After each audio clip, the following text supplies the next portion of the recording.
오늘 제목만 들어도 은혜가 되죠? 저도 가슴이 좀 설렙니다. 우리 선교사님 통해서 주실 말씀 또 이렇게 받을 때 여러분들 많은 은혜 누리시길 바랍니다. 선교사님 나오셔서 말씀 증거하시겠습니다. 할렐루야. 우리 하나님 말씀 듣기 전에 같이 기도하겠습니다. 하나님, 오늘도 저희들이 하나님 말씀 앞에 섭니다. 주의 말씀은 내 발의 등이요 내 길의 빛이니다 고백했던 다윗의 고백처럼 하나님의 말씀이 우리의 삶의 등불이요 우리의 삶의 인도자요 우리를 온전케 하나님의 사람으로 붙잡고 마지막 때 승리하는 삶을 사는 하나님의 축복이요 능력인 것을 믿습니다. 성령님, 이 시간 우리에게 은혜를 주시옵소서. 깨닫는 마음을 주시고 들을 수 있는 귀를 열어주시고 볼 수 있는 눈을 열어주시옵소서. 이 시간도 어리고 부족한 종이 주의 말씀을 대언하고자 하오니 성령님, 하나님 말씀이 올바로 전달되도록 종의 전인격을 온전히 주장하여 주시옵소서. 말씀을 듣는 성도들이 큰 은혜 받고 하나님 약함 가운데서도 예수 그리스도를 바라보고 이 세상 가운데 그리스도로 말미암아 강함을 누리는 축복을 허락하여 주시옵소서. 예수 그리스도 이름으로 기도하옵나이다. 아멘.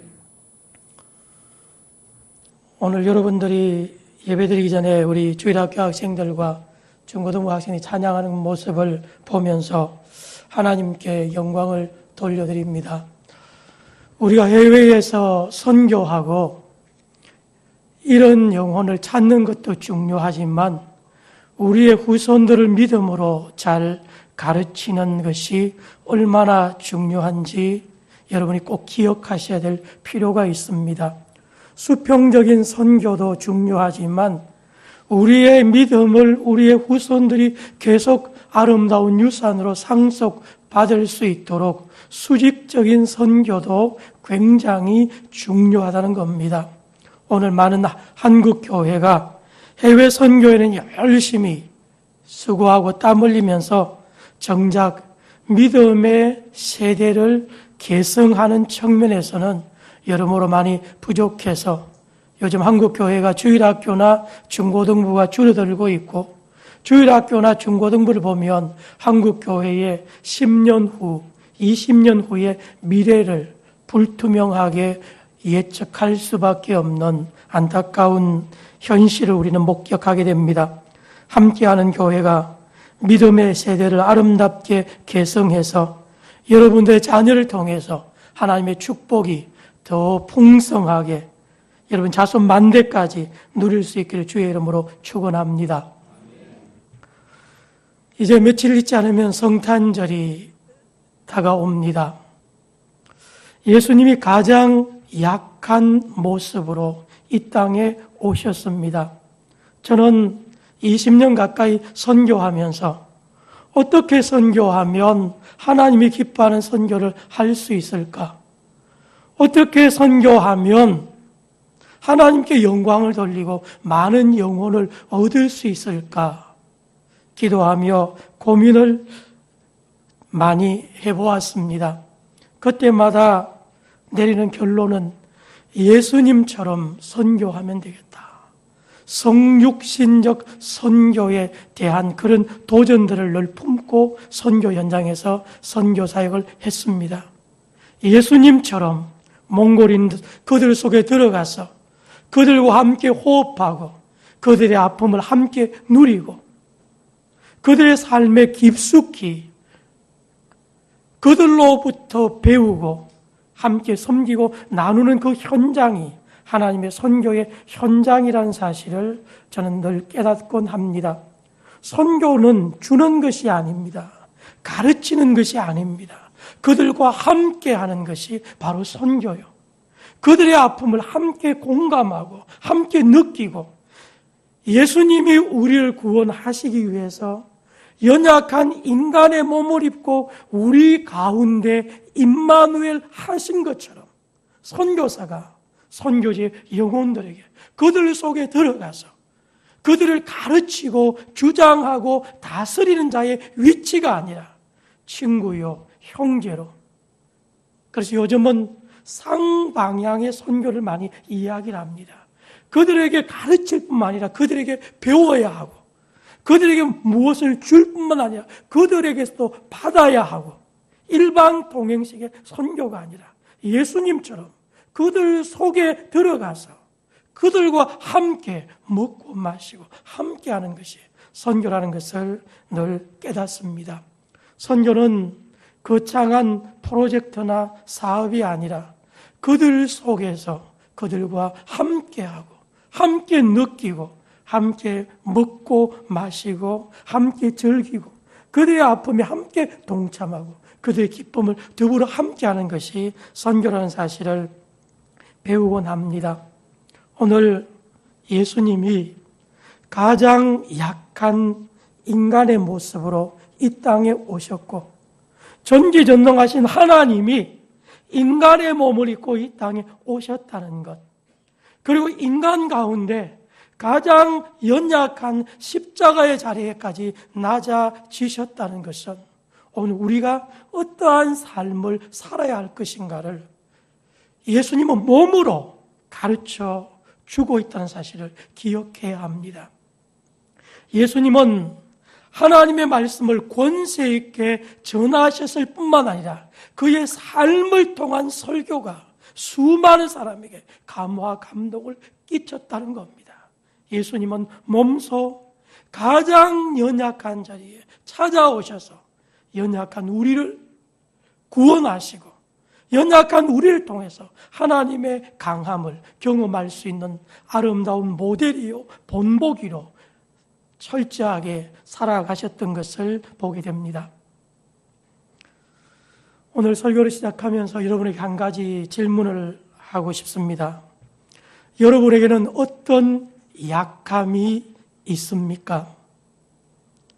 정말 남에게 드러내 보이고 싶지 않고 정말 숨기고 싶은 약점이 어떤 것들이 있습니까? 인간 가운데 완전한 사람은 존재하지 않습니다. 사람마다 육체적으로 연약한 분이 있고 정신적으로 관념적으로 약한 분들도 있고 다른 사람과 대인관계를 하면서 힘들어하는 부분들도 있고 사람마다 남에게 숨기고 싶은 약함을 가지고 있습니다. 특별히 제가 존경하는 풀로의 정용갑 교수님은 예수님의 선교를 통해서 어떤 선교를 해야 하는가를 그분의 논문을 통해서 기록하면서 선교는 강함으로의 선교가 아니라 약함으로의 선교가 예수님이 보여주신 진정한 성육신적인 선교라고 그분의 책에서 분명하게 그분은 강조하고 있습니다. 특별히 고린도전서와 후서에는 약함이라는 단어가 모두 24번 등장합니다. 고린도전서 2장에서 바울 사도는 이렇게 고백합니다. 내가 약하며 두려워하며 심히 떨었다고 말합니다. 위대한 믿음의 사람 바울 사도가 고린도 교회 성도들을 향해서 내가 너희들에게 나아가서 복음을 전할 때에 내가 약하며 두려워하며 심히 떨었다고 고백하고 있는 겁니다. 내가 여러분에게 전도할 때에 강하고 담대하게 복음을 전했지만 사실 알고 보면 나는 굉장히 약한 사람입니다. 사실 여러분에게 담대하게 복음을 선포할 때 내 마음속에 여러분들이 복음을 받아들이지 않고 나를 대적하면 어떻게 하나 생각하고 심히 두려워하고 떨었다고 고백하고 있습니다. 오늘 고린도후서 12장에서도 본문 말씀에서 약함이라는 단어가 반복적으로 등장하는 것을 보게 됩니다. 오늘 이 설교를 통해서 예수님이 가장 약한 모습으로 이 땅에 오셨고, 그렇지만 그분의 약함은 인간을 오시고 십자가를 지신 약함으로 끝난 것이 아니라 하나님의 위대한 구속 사역을 이루시는 하나님의 강함으로, 하나님의 능력으로 오늘 우리 가운데 존재하고 있다는 것을 우리가 기억해야 합니다. 오늘 고린도후서 12장에서 바울 사도는 약함을 두려워하거나 약함을 숨기거나 약함을 부끄럽고 수치스럽게 생각하는 것이 아니라 역설적으로 내가 약함을 자랑하고 있다. 내가 약함 가운데서도 크게 기뻐한다. 이것이 바로 모든 그리스도인들이 누릴 수 있는 하나님의 역설이라는 것을 우리가 기억할 필요가 있습니다. 우리가 살고 있는 세상은 양육강식의 정글과 같습니다. 약한 사람이 살아남을 수가 없습니다. 최근에 가장 많이 회자되는 말이 갑을 관계에서 갑질이라는 말을 우리가 흔히 많이 이야기를 합니다. 갑질이 뭡니까? 강한 자가 약한 자를 괴롭히거나 무시하거나 마땅히 누려야 할 권리를 누리지 못하도록 하는, 어쩌면 강한 자에 짓눌려 있는 세상의 약한 자들의 아우성을 대변하는 말이 갑질이라는 것을 통해서 우리 사회에 드러나고 있다는 겁니다. 안타깝게도 교회 안에서조차도 세상과 별 차이가 없는 강자의 논리가 지배하고 있는 것이 교회가 아닌지 우리는 되묻지 않을 수 없습니다. 정말 약한 사람이 내 집과 같은 편안함을 누리고 강한 사람이 약한 사람을 배려하고 그들의 손과 발이 되어줄 수 있는 교회는 없을까? 배우고 가진 사람이 오히려 배우고 가지지 못한 약한 사람들을 교회의 직분자로 세워서 그들을 더 우대할 수 있는 그런 교회는 없을까? 가진 자, 강한 자, 여유롭고 뭔가 다른 사람에게 기여할 수 있는 영향력을 가진 사람도 필요하지만 교회 안에서만큼은 약한 사람의 눈물을 닦아주고 그들의 약함 때문에 숨지 않고 약함 가운데서도 그리스도의 풍성함을 누릴 수 있도록 하는 것이 교회가 아닐까 생각이 됩니다. 오늘 함께하는 교회가 정말 약한 사람들의 눈물을 닦아주고 그들을 보듬어주는 교회가 될 수 있기를 주의 이름으로 축원합니다. 약한 사람이 기뻐 뛸 수 있는 교회, 약한 사람이 존중받고 인정받는다는 그 느낌 속에서 진정한 만족과 행복을 누릴 수 있는 교회가 주님이 기뻐하는 교회인 줄로 믿습니다. 오늘 우리에게 있는 약함은 세상에서는 우리의 약함이 부끄러움이 될지 모르지만 교회 안에서는, 예수 그리스도 안에서는 우리의 약함이 은혜가 될 줄로 믿습니다. 약함 가운데서도 우리가 크게 기뻐하고 약함을 부끄러워하지 않고 약함을 자랑할 수 있는 성숙한 믿음의 사람이 될 수 있기를 주의 이름으로 축원합니다. 오늘 본문 5절 말씀에 보면 내가 이런 사람을 위하여 자랑하겠으나 나를 위하여서는 약한 것들 외에 자랑하지 아니하리라. 나는 약한 것들 외에는 자랑하지 않겠다고 이야기를 고백을 하는 것을 보게 됩니다. 그리고 본문 9절 말씀에도 보면 그러므로 도리어 크게 기뻐함으로 나의 여러 약한 것들에 대하여 자랑하리니 기록되어 있습니다. 10절 말씀에도 보면 내가 그리스도를 위하여 약한 것들과 능욕과 궁핍과 박해와 곤고를 기뻐하노니. 오늘 본문에 계속적으로 반복하는 것은 나는 나의 약함을 내가 자랑한다. 나는 약함 가운데서도 크게 기뻐한다. 굉장히 역설적인 표현을 보게 됩니다. 오늘 바울 사도에게는 어떠한 약함이 있었습니까? 고린도전 후서 12장은 바울 사도의 위대한 천국 환상에 대한 간정을 소개하고 있습니다. 1절부터 6절까지 말씀에는 14년 전에 바울이 낙원에 이끌려가서 삼청천에 천국의 그 영화로운 환상을 보았는데, 그 환상을 볼 때에 내가 몸 밖에 있었는지 몸 안에 있었는지 나도 모른다. 그 천국 환상을 나도 설명할 수가 없다. 그렇지만 내가 이 놀라운 낙원의 천국의 환상을, 그 계시를 보았다고 말하면서도 역설적으로 동시에 7절 말씀부터 자기 자신에게는 육체의 가시가 있었고 그 육체의 가시는 사단의 사자라고 고백하고 있는 것을 보게 됩니다. 천국의 환상을 본 바울 사도에게 사단의 가시, 사단의 사자, 육체의 가시가 동일하게 그에게 존재했다는 겁니다. 바울 사도는 자기가 천국의 낙원의 환상을 본 것을 자랑하는 것이 아니라 오히려 자기의 자신에게 있는 육체의 연약함을 내가 자랑하고 육체의 연약함 가운데서 내가 크게 기뻐하겠다고 고백하는 것을 보게 됩니다. 여러분은 여러분의 약점 가운데서도 여러분의 그 약한 부분을 크게 기뻐하고 자랑할 수 있기를 주의 이름으로 축원합니다. 바울 사도에게 있었던 육체의 가시가 도대체 무엇일까요? 많은 성경학자들은 바울에게 있었던 사단의 가시, 사단의 사자, 육체의 가시를 보통 두 가지로 설명을 합니다.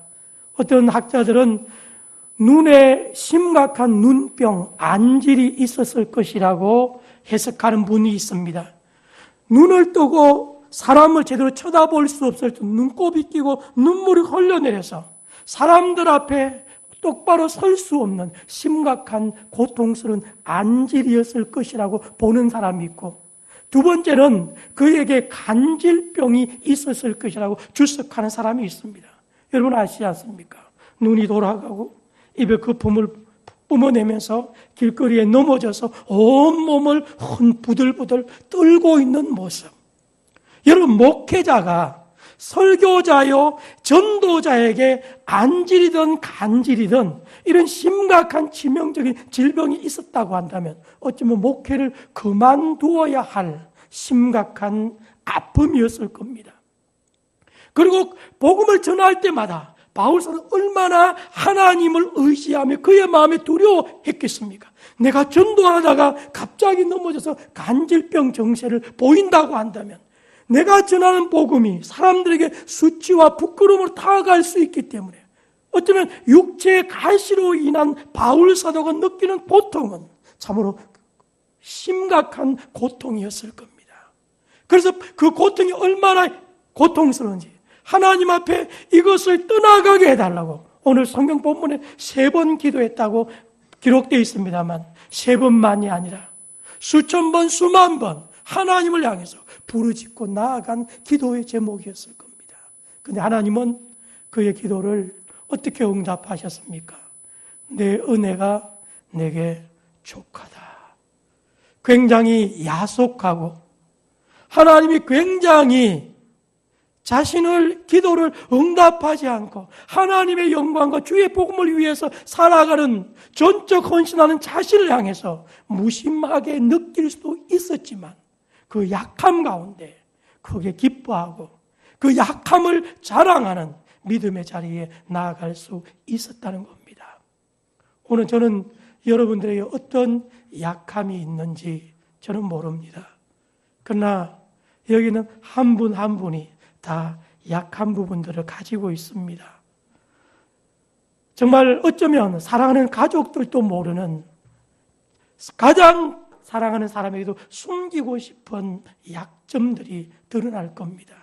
이것들이 때로는 고질적인 것일 수도 있고 내 감정을 참지 못해 순간적으로 치밀어 오르는 심각한 정신적인 것일 수도 있고 어쩌면 그 여러분의 약점을 위해서 하나님 앞에 정말 수많은 기도를 드렸는지도 모릅니다. 그럼에도 불구하고 여전히 나는 약함 가운데 있고 그 약점 때문에 나는 고통스러워하고 있고 이 약함이 어쩌면 나의 평생에 나를 괴롭힐지도 모르는 불안감이 우리한테 있을 수도 있다는 겁니다. 오늘 바울 사도에게 주셨던 은혜가 저와 여러분들에게도 하나님의 충만한 말씀의 은혜 가운데 부어지기를 주의 이름으로 축원합니다. 약함을 부끄러워하지 않고 자랑할 수 있는 믿음. 약함 가운데 절망하고 좌절하는 믿음이 아니라 약함 가운데 그리스도를 바라보고 크게 기뻐할 수 있는 성숙한 믿음의 자리에 나아갈 수 있기를 주의 이름으로 축원합니다. 그러면 바울 사도가 왜 자신의 약함을 크게 기뻐하고 자랑할 수 있었습니까? 오늘 본문에 두 가지 분명한 이유를 설명하고 있습니다. 본문 7절 말씀을 보면 여러 계시를 받은 것이 지극히 크므로 너무 자만하지 않게 하시려고 내 육체의 가시 곧 사단의 사자를 주셨으니 이는 나를 쳐서 너무 자만하지 않게 하려 하심이라. 오늘 7절 말씀에 자만이라는 단어가 두 번 나옵니다. 교만이라는 단어와 자만이라는 단어는 비슷한 의미인 동시에 다소 차이가 있습니다. 자기에 대한 지나친 확신. 어쩌면 교만과 자만은 동전의 양면과 같을 겁니다. 바울 사도는 알았습니다. 만약에 하나님께서 자기 자신에게 육체의 가시 사단의 사단을 주시지 않았다고 한다면 자신이 경험한 천국의 환상과 계시로 인해서 자신은 자만해서 넘어질 수 있다는 사실을 그는 깨달았다는 겁니다. 우리 인간은 하나님의 은혜를 경험하면 경험할수록 하나님의 은혜를 받는 것보다 하나님의 은혜를 지키고 하나님의 은혜를 받았음에도 불구하고 더 겸손히 섬기고 그 받은 바 은혜로 다른 사람에게 하나님의 은혜를 함께 나누는 것은 더 어렵다는 것을 여러분 알 수가 있습니다. 한 번 은혜 받는 것은 어렵지 않지만 받은 은혜를 충만히 지속적으로 누리는 것은 쉽지 않다는 겁니다. 만약에 바울 사도에게 육체의 가시가 없었다고 한다면 그는 현대의 수많은 이단들과 같이 나는 천국에 놀라운 그 낙원의 환상을 보았다. 여러분들은 낙원의 환상을 보았습니까? 특별히 자기 자신을 드러내고 하나님으로부터 받은 은혜를 가지고 하나님께 영광을 돌리는 것이 아니라 자만하고 교만해서 어쩌면 하나님의 자리에까지 나아갈 수 있다는 것을 그는 깨달았다는 겁니다. 하나님께서 바울 사도를 자만하지 않고 끝까지 겸손하게 하나님만 의지하도록 하기 위해서 그에게 육체의 가시를 주셨다는 겁니다. 어쩌면 바울 사도가 낙원의 환상을 보고 하나님의 일을 한 전적인 헌신의 그 땀과 눈물로 인해서 그는 그 누구보다도 자만심에 차 있을 수 있는 사람이었습니다. 그러나 육체의 가시를 통해서 하나님은 바울 사도를 끊임없이 하나님만 붙잡고 의지하도록 하나님을 의지하지 않고는 결코 살아갈 수 없는 존재로 만들었다는 겁니다. 그래서 고린도 전서 15장 10절에서도 그러므로 나의 나된 것은 오직 하나님의 은혜로 된 것이니 내게 주신 그의 은혜가 헛되지 아니하여 내가 모든 사도보다 더 많이 수고하였으나 내가 한 것이 아니요 오직 나와 함께 하신 하나님의 은혜로라. 아멘. 오늘 바울 사도는 그 누구보다 헌신하고 땀 흘리고 복음을 위해 수고했지만 내가 한 것이 아니라 나와 함께 하신 하나님의 은혜라고 고백하는 겁니다. 바울은 슈퍼맨이나 영적인 거인이 아니었습니다. 우리와 똑같은 사람이었습니다. 우리가 열심히 주의 일을 하면 할수록 내가 열심히 했다는 것 때문에 자만심에 빠져서 하나님은 보이지 않고 자기 자신을 드러낼 수 있는 위험성을 누구나 가지고 있다는 겁니다. 은혜를 많이 받으면 받을수록 수고하면 수고할수록 우리는 자만심의 위험에서 결코 자유로울 수 없다는 겁니다. 위대한 바울 사도에게 하나님은 육체의 가시를 통해서, 연약함을 통해서 하나님만 높이고 하나님만 자랑하고 하나님만 의지할 수밖에 없는 존재로 삼으셨다는 것을 알게 됩니다. 여러분, 신구약 성경을 보면 자만이라는 단어는 얼마나 위험한 것인가를 알 수가 있습니다. 이스라엘의 초대 왕이었던 사울 왕의 기사를 여러분이 너무나 잘 알고 있습니다. 사무엘상 9장 10장에서 보면 사울이 왕으로 제비 뽑혔을 때에 그는 숨었습니다. 나같이 연약하고 나같이 부족한 사람이 어떻게 이스라엘을 다스릴 수 있는가? 그리고 그 당시에 베냐민 지파는 사사기 19, 20, 21장을 보면 그 당시 베냐민 지파는 남자가 600명밖에 남지 않을 정도로 이스라엘 지파 가운데 가장 작은 지파였습니다. 그래서 사울은 나같이 약한 사람이, 그런데 사울이 점점 승리하게 되고 성공에 도취되고 결국은 사무엘상 15장 17절에 하나님은 사무엘 선지를 통해서 왕이 스스로 작게 여길 때에 하나님이 이스라엘 왕으로 삼으신 것을 잊으셨습니까? 사울이 스스로 작게 여길 때에 하나님께서 그를 위대하게 들어서셨지만 그가 점점 강성함과 성공을 누리게 될 때에 하나님은 보이지 않고 그분의 말씀은 더 이상 순종해야 할 가치가 없게 보였다는 겁니다.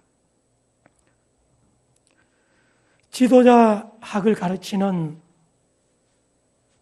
클린턴 교수는 성경에 나오는 인물의 3분의 2 이상이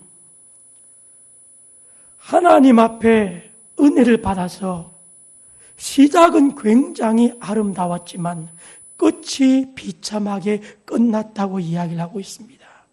피니싱 웰이 잘 되지 않았다는 겁니다. 여러분, 성경에 나오는 많은 인물들이 하나님 앞에 귀하게 쓰임 받다가 그의 말년에 부끄럽고 수치스럽게 나락으로 떨어진 이유가 뭡니까? 바로 자만 때문이었습니다. 하나님의 은혜를 망각한 것이 그들의 결정적인 실수였습니다.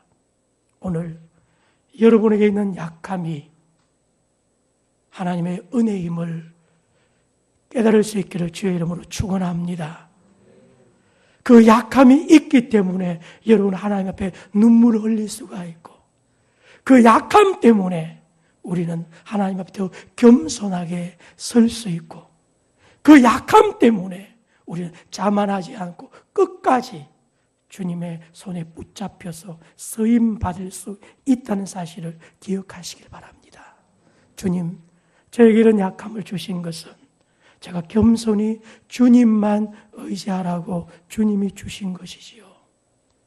그렇습니다. 주님, 저는 주님의 은혜가 없이는 아무것도 할 수 없는 연약한 존재입니다. 주님 아시지요. 주님, 부족한 나를 끝까지 붙드시고 인도하시고 지키시고 나를 주장하여 주시옵소서. 이런 고백이 저와 여러분에게 늘 넘쳐 나올 수 있기를 주의 이름으로 축원합니다. 두 번째로, 약함이 은혜가 되는 것은 약함이 약함으로 끝나는 것이 결단코 아니라는 겁니다. 본문 9절 10절 말씀 우리 같이 한번 읽겠습니다. 시작. 나에게 이르시기를 내 은혜가 내게 족하도다. 이는 내 능력이 약한 데서 온전하여짐이라 하신지라. 그러므로 도리어 크게 기뻐함으로 자랑하리니 이는 그리스도의 능력이 내게 머물게 하려 함이라. 그러므로 내가 그리스도를 위하여 약한 것들과 능력과 궁핍과 박해와 곤고를 기뻐하노니 이런 내가 약한 그때의 강함이라. 오늘 9절 말씀 보죠. 내 능력이 약한 데서 온전하여 짐이라. 하나님의 능력은 우리의 연약함 가운데 온전하여진다고 말씀하고 있습니다. 계속해서 10절 끝부분에 나의 여러 약한 것들을 자랑하리니 이는 그리스도의 능력이 내게 머물게 하려 함이라. 아멘. 오늘 본문에 머물게 한다는 말은 헬라어 동사는 집을 짓고 산다, 주거한다, 거주한다는 뜻입니다. 그리스도의 능력이 누구 안에 머뭅니까? 자기의 약함을 고백하고 인정하고 그 약함 가운데 주님을 의지하는 자에게 그리스도의 능력이 머물 줄로 믿습니다. 10절 말씀 뭐라고 말합니까? 내가 약한 그때에 뭐라고요? 강함이라. 따라합시다. 내가 약한 그때에 강함이라. 어떤 때가 강함이라고요? 내가 약한 그때에. 여러분, 강하다고 생각하는 사람은 하나님을 의지하지 않을 것입니다. 어쩌면 자신의 강함에 도취되어서 하나님을 의지할 겨를이 없을지도 모릅니다. 그러나 우리의 약함이 약함으로 끝나는 것이 아니라 하나님의 강함으로, 그리스도의 온전함으로, 그리스도의 강함이 우리 안에 머물게 된다는 사실을 믿으시기 바랍니다. 고린도후서 4장 7절부터 우리 같이 한번 보겠습니다.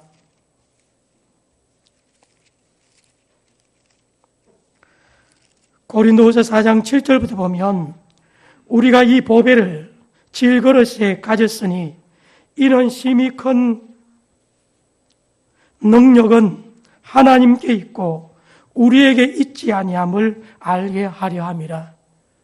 우리는 질그릇과 같이 연약한 존재입니다. 그러나 질그릇 속에 보배가 담겨 있고 그 하나님의 능력이 우리 속에 담겨 있는 것은 심히 큰 능력이 하나님께 있고 우리에게 있지 아니함을 우리가 알게 하려 함이라고 말씀하고 있습니다. 8절부터 더 중요한 말씀이 나옵니다. 우리가 사방으로 우겨삼을 당하여도 어떻다고요? 쌓이지 아니하고 답답한 일을 당하여도 낙심하지 아니하며 박해를 받아도 버림받지 아니하며 거꾸러뜨림을 당하여도 망하지 아니하고. 왜 그렇습니까? 우리는 질그릇같이 연약한 존재이지만 하나님의 심히 큰 능력이 우리 안에 거하시기 때문에 우리는 사방으로 우겨삼을 당해도 쌓이지 아니하고 답답한 일을 당하여도 낙심하지 아니하고 박해를 받아도 버림받지 아니하고 거꾸러뜨림을 당해도 망하지 않는 것이 약한 우리 속에 그리스도의 강함이 머물고 계시기 때문을 믿으시기 바랍니다. 그러므로 오늘 우리는 약하지만 그리스도 안에서 우리는 약한 자가 아니라 그리스도 안에서 강한 자임을 믿습니다. 고린도후서 13장 4절 말씀을 한 번 더 보겠습니다. 오늘 굉장히 중요한 말씀입니다. 우리 같이 한번 읽어보겠습니다. 그리스도께서 약하심으로 십자가에 못 박히셨으나 하나님의 능력으로 살아계시니 우리도 그의 안에서 그와 함께 살리라. 아멘. 그리스도께서 약하심으로 십자가에 못 박히셨으나 하나님의 능력으로 살아계시니 그 다음에 중요합니다. 우리도 그 안에서 약하나 너희에게 대하여 하나님의 능력으로 그와 함께 살리라. 예수 그리스도께서도 약함으로 이 땅에 오셔서 십자가에까지 가장 약한 자리에 처하셨지만 하나님의 능력으로 다시 살리심을 입은 것처럼 우리도 그 안에서 약한 존재이지만 그러나 하나님의 능력으로 살리심을 받을 줄로 믿습니다. 우리의 약함은 끝이 아닙니다. 그리스도의 온전함이, 그리스도의 강함이 그하는 축복이 될 수 있다는 사실을 믿습니다. 질그릇과 같은 우리 안에 하나님의 심히 큰 능력이 거하기 때문에 빌립보서 4장 13절에 바울 사도의 고백처럼 내가 그리스도 안에서 모든 것을 내게 능력 주시는 자 안에서 내가 모든 것을 할 수 있다는 고백을 할 수 있는 줄로 믿습니다. 그리스도 안에서 강한 한 사람을 소개하면서 오늘 설교를 마무리하려고 합니다. 여러분, 닉 부이치치를 여러분 잘 아시죠? 오늘 우리 시대에 가장 크게 선교하고 많은 불신자들 하나님께로 돌아오게 하는 사람이 바로 닉 부이치치입니다. 목사의 아들로 태어났지만 두 팔, 두 다리가 없어서 여러분 닉 부이치치보다 육체적으로 약한 분 이 가운데 있습니까? 그도 수없이 청소년 시절에 자살을 시도했고 그는 약하지만 그리스도 안에서 온전하여지고 약한 자신에게 그리스도 안에 있는 강함을 그는 믿고 확신했기 때문에 그는 오늘 전 세계를 다니면서 그리스도 안에 있는 자신의 강함을 간증하고 고백하는 것을 보게 됩니다. 여러분의 약함이 무엇입니까? 오늘까지 여러분의 약함 때문에 부끄러워하고 좌절하고 절망하고 수치스럽게 생각했다면 오늘 이 시간 이후로 우리의 약함을 자랑하고 약함 가운데 크게 기뻐할 수 있기를 주의 이름으로 축원합니다. 약함은 우리가 끝까지 하나님 앞에 자만하지 않고 주님만 의지하고 주님만 사모하고 주님만 붙잡고 주님 앞에 믿음의 길을 달려갈 수 있도록 우리를 붙잡는 하나님의 축복이 될 수 있다는 것을 믿습니다. 우리의 약함은 약함으로 끝나는 것이 아니라 그리스도의 강함이 거하는 그리스도의 온전함이 머무는 축복이 될 수 있는 줄로 믿습니다.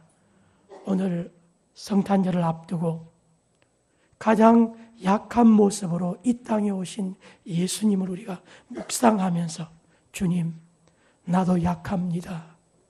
그러나 가장 약한 모습으로 오셨던 예수님, 하나님의 능력으로 그를 살리셔서 이 세상을 구원하신 것처럼 연약한 나를 통해서 마지막 때에 하나님의 나라와 하나님의 복음과 하나님의 영광을 위해서 능력 있게 쓰임받게 하여 주시옵소서. 그런 믿음의 고백으로 행복한 성탄절을 보낼 수 있기를 주의 이름으로 축원합니다. 기도하겠습니다. 주신 말씀 기억하면서 우리 같이 우리 자신을 돌아봤으면 좋겠습니다. 여러분에게는 어떤 약점이 있습니까? 여러분이 정말 숨기고 싶은 약함이 어떤 것입니까? 하나님은 다 알고 계십니다. 너의 약함이 그리스도 안에서 강함이다. 너의 약함으로 자만하지 않고 끝까지 하나님만 의지할 수 있는 축복이요 은혜가 될 수 있다. 하나님 오늘 우리에게 말씀하시면서 이 세상의 말구유의 가장 약함으로 오신 예수님께서 오늘 너도 약한 자지만 세상에서 그리스도로 강한 자이므로 하나님의 영광을 나타내고 말씀하는 말씀을 기억하면서 하나님, 내가 약함을 부끄러워하지 않고 약함 가운데 기뻐하고 약함을 자랑하는 믿음의 사람이 되게 해달라고 우리 하나님 앞에 같이 결단하면서 기도하겠습니다. 살아계신 하나님 아버지 감사합니다. 오늘 우리에게 많은 약함들이 있습니다. 하나님 아버지, 그러나 우리가 이 시간까지 약함 가운데 우리가 주저앉고 좌절하고 절망하고 우리가 약함을 부끄럽게 생각하고 수치를 생각했다면 하나님 우리를 불쌍히 여겨주시옵시고 하나님의 약함 가운데서도 거기에 기뻐하며 약함 가운데서도 우리 하나님 앞에 온전함을 나누지도 주의 인도하여 주시기를 간절하고 원합니다. 하나님 아버지, 약함 가운데 우리가 그리스도 안의 강함을 기억하게 하여 주시옵시고 하나님 아버지, 우리가 약함 가운데 자만하지 않고 끝까지 주님만 의지하여 주시옵소서. 오늘 예수님께서 이 세상에 가장 약한 모습으로 우리를 구원하기 위해서 이 땅에 오셨는데 하나님 우리 자신들도 약한 자로서 마지막 세상 하루를 살아서 우리 하나님께 온전히 살아갈 수 있도록 은혜 베풀어 주시옵소서. 하나님 도와주시려 원하며 하나님 아버지, 우리는 연약하고 부족하고 어리석은 존재임을 고백합니다. 우리가 하나님 앞에 교만하며 내세울 것이 없는 연약함으로 가득 찬 존재인 것을 믿습니다. 하나님, 바울 사도에게 주셨던 약함 가운데서도 크게 기뻐하고 약함을 자랑하는 은혜를 우리 함께하는 모든 성도들에게도 주시기를 간절히 바라옵고 원합니다. 하나님, 바울 사도의 하나님이 오늘 우리들의 하나님이 되셔서 오늘 우리가 약함으로 인해서 자만하지 않고 우리의 약함이 그리스도 안에서 강함임을 우리가 고백하면서 내가 부족하지만 그리스도께서 나를 구원하셨고 내가 약하지만 그리스도 안에서 강한 자임을 날마다 고백하며 간정하며 살 수 있도록 우리 모두를 축복하여 주시옵소서. 예수님이 가장 연약한 모습으로 이 땅에 오신 이 성탄절에 우리도 약함 가운데 우리를 온전하게 하시고 약함 가운데 우리를 강하게 하신 예수 그리스도의 길을 따를 수 있도록 축복하여 주시옵소서. 예수님 이름으로 기도하옵나이다. 아멘.